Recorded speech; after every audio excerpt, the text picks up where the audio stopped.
Good morning to all. Happy Saturday. So, this morning I thought we could maybe talk about a topic with my spirit guides that we've talked about before, but I thought it might be worth repeating. So, I wanted to discuss whether I'm moving this pendulum by myself. Am I moving this pendulum by myself? No. Okay. So, who is moving?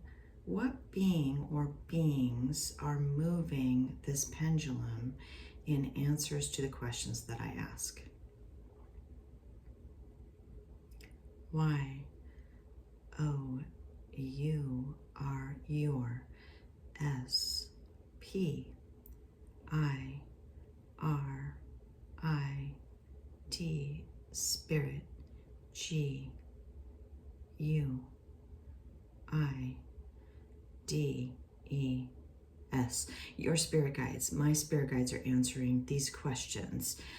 So, spirit guides, how exactly are you doing that? Can you explain that from your perspective? And it might be difficult to understand from the human perspective, but can you try to explain how exactly you're doing that for us? Yes.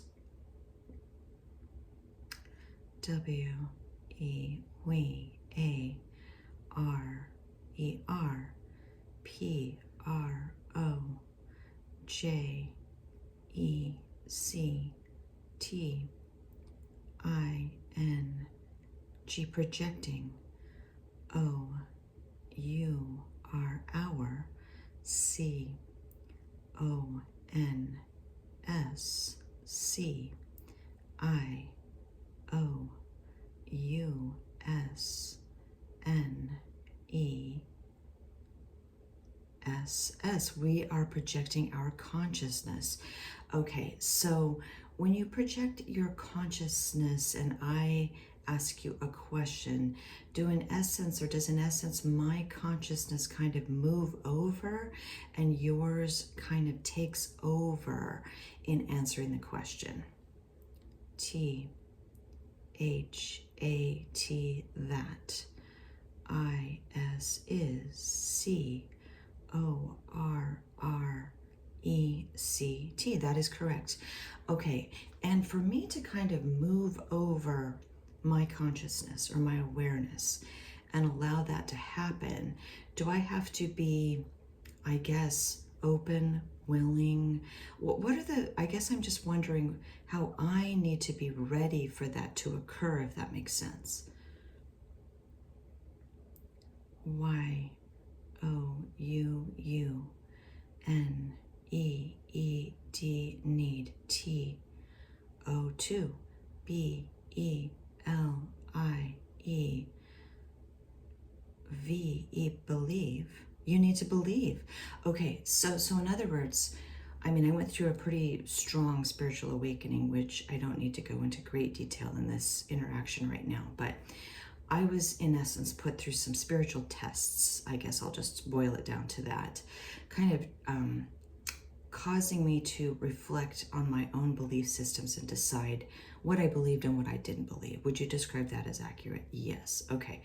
And in my heart of hearts, I knew and believed that I was connecting with other levels of consciousness, higher levels of consciousness that are in the earthly plane, but also outside of the earthly plane. Would that be a way to describe it? Yes.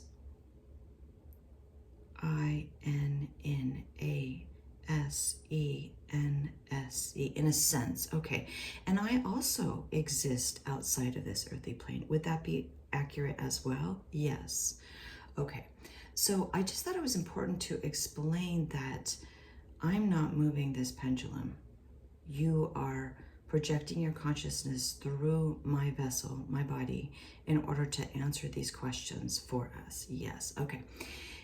Wonderful. Thank you for that. And we've talked about this before, but I think it would be just interesting really quick to talk about your journey with me in particular.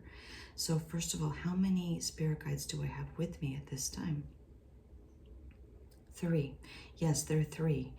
And have you been with me my entire incarnational experience? Yes. Okay, so every single moment of my life, every thought, every feeling, every interaction, everything I've ever said and done, you've been a part of that. Yes. Okay. Now that might be a little bit scary and off-putting for some. And I know I was a bit shocked when I came to that realization as well. But you are here to help in the incarnation. Yes. W-E, we.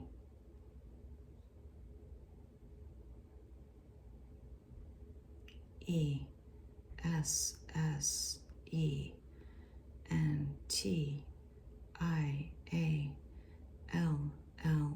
essentially.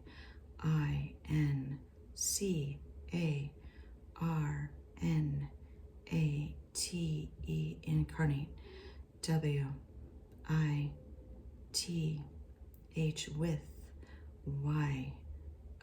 You essentially incarnate with me. Okay, but did I know you were there for most of my life? No.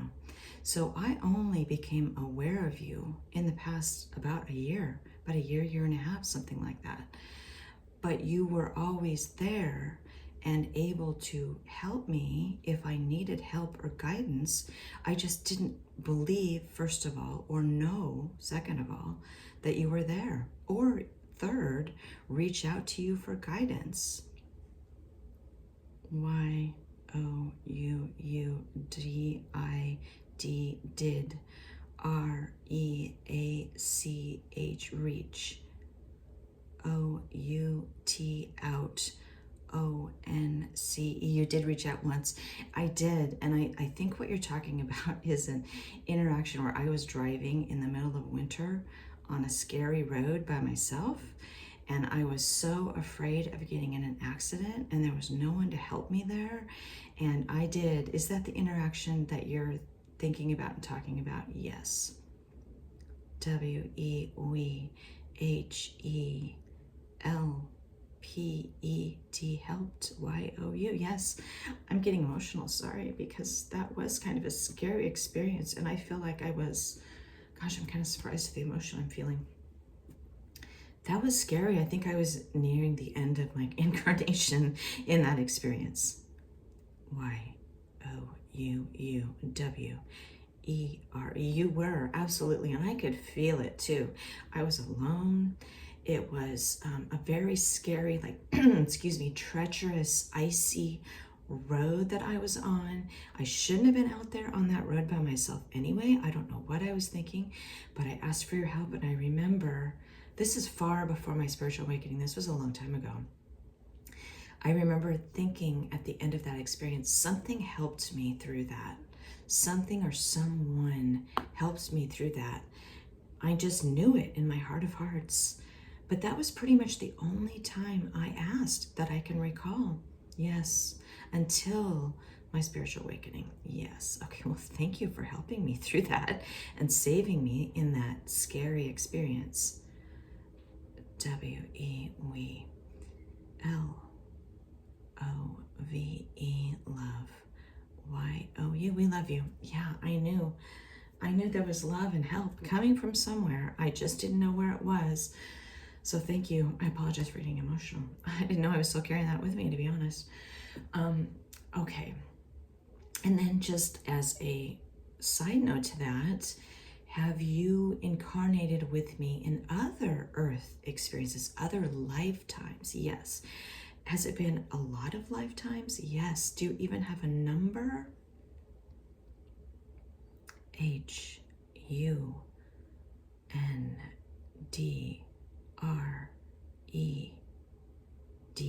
as hundreds. Okay.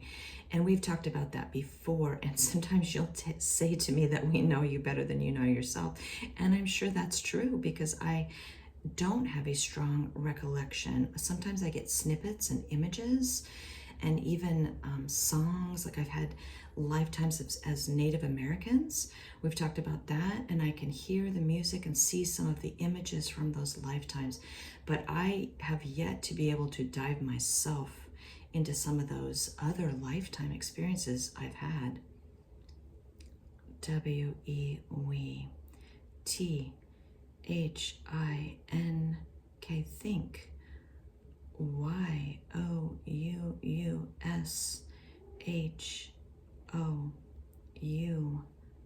We think you should. Yes, it looks like amazing. Just the small snippets of knowledge and images, songs, that kind of thing are pretty amazing.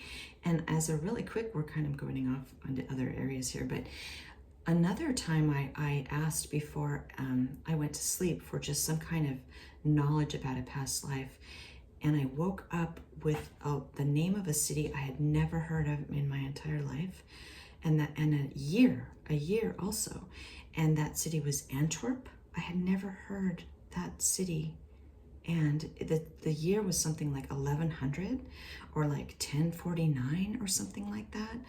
And was that another lifetime I had? YOUUWERE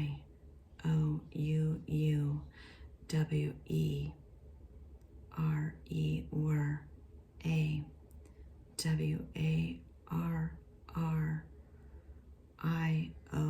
You were a warrior. Okay, and I do have images. I think I died in battle, possibly, in that lifetime. And it felt like it was maybe a somewhat difficult, hard lifetime. ITWAS it was. Okay, this is so fascinating. I know we've gone off into some other areas, but it's just absolutely fascinating. So, spirit guides, I kind of forgot even what the original question I have was, I guess, how are we providing this information to others? So I guess if we had an overall message that we wanted to share with those who are watching this video, what would that be from your perspective? UNDERSTAND,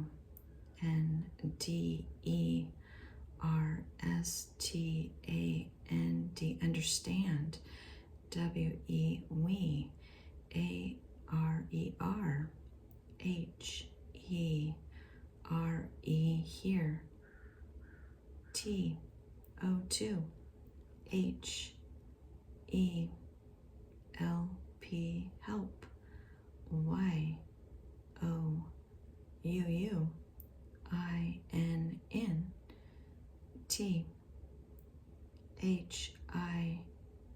this.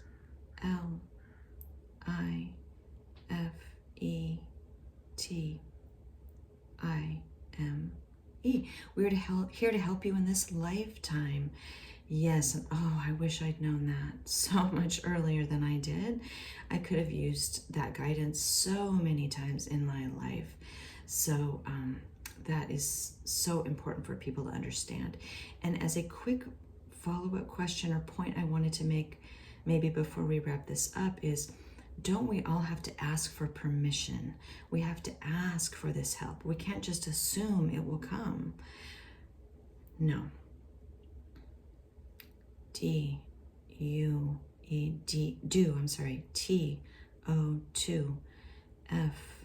FREE, free, WILL, due to free will. Okay, so we have to open our hearts, open our belief systems, and ask literally, either telepathically, through meditation, verbally, for help from our guides. Okay. Thank you, Spirit Guides. I am grateful for everything you've done for me, and everything you continue to do for me and for us. So sending you much love and gratitude. WELOVE, love. YOU, we love you. Thank you, Spirit Guides. We will talk to you soon.